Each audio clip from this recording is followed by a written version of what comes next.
میں عرض کر رہا تھا اس پر مزید یہ کرسمس ٹری جو ہے اس کی بھی ایک تاریخ ہے.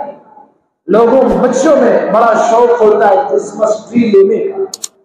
خاص طور پر وہ بچے جو کسی مشنری اسکول میں پڑھتے ہیں. کرسمس کے موقع پر وہ کرسمس ٹری خریدتے ہیں. جرمنی میں ایک معمول 300 سال کے بعد ہی حضرت عیسیٰ کے دنیا سے آسمانوں پر اٹھائے جانے کے 3-4 صدی کے بعد میں ہی جرمن کے لوگوں کو خیال آیا کہ ہم جس طرح سے لوگوں نے ان کے ذہن میں تو عیسیٰ علیہ السلام کو یہودیوں نے پھانسی پر چڑھا دیا تھا، لٹکا دیا تھا، تو وہ ایسے ہی پورا ان کا جو واقعہ ہے حضرت عیسیٰ کی پیدائش، اس سے پہلے حضرت مریم کا وہ درد، وہ تکلیف، وہ ایک کھجور کے درخت کے کنارے پہنچی اور وہاں جا کر اس درخت کے ساتھ وہ گویا اپنے دکھڑے کا اظہار کر رہی ہے، پورا وہ ڈرامہ بنا. کسی خوبصورت نوجوان لڑکی کو حضرت مریم کا روپ دیتے کہ وہ ایکٹنگ کرے گی مریم کی،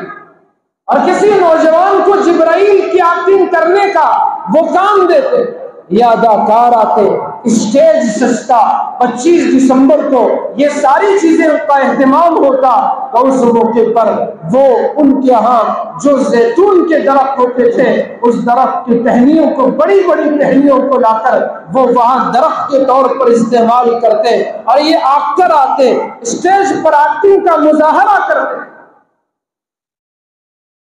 وہی مریم کی شکل میں لڑکی، تو یہ ایکٹر جبرائیل کی شکل میں کہ وہ ان کو پھر بیٹا ہونے کی علامت کے طور پر اس درد کو سنانے کے لیے وہ جو ایکٹر نہیں ہوتی تھی، ایکٹرس ہوتی تھی، وہ اس درخت کے پاس پہنچ کر گویا اپنا دکھا بیان کر اس درخت کو گویا مریم کا وہ ساتھی قرار دیتے. جب محفل ختم ہو جاتی، ڈرامہ ختم ہوتا، لوگ اس درخت کی ٹہنیوں کو توڑ توڑ کر اپنے گھروں میں ایسی جگہ رکھتے تھے جہاں سب کی نظر پڑتی، اور اس میں کچھ اور بناؤ سنگار کرتے اور اس کو اور روشن دکھانے کی کوشش کرتے.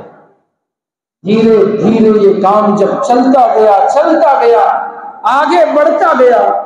جب یہ درخت سب لوگ نہیں لے جا سکتے، اگر درخت نہ ملے تو وہ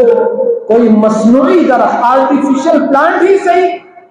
اس کا لوگوں نے استعمال شروع کر دیا. وہی یہ کرسمس ٹری ہے جسے جرمن کے لوگوں نے شروع کیا. کرسچن عیسائی پہلے ہی سے تباہی کا شکار.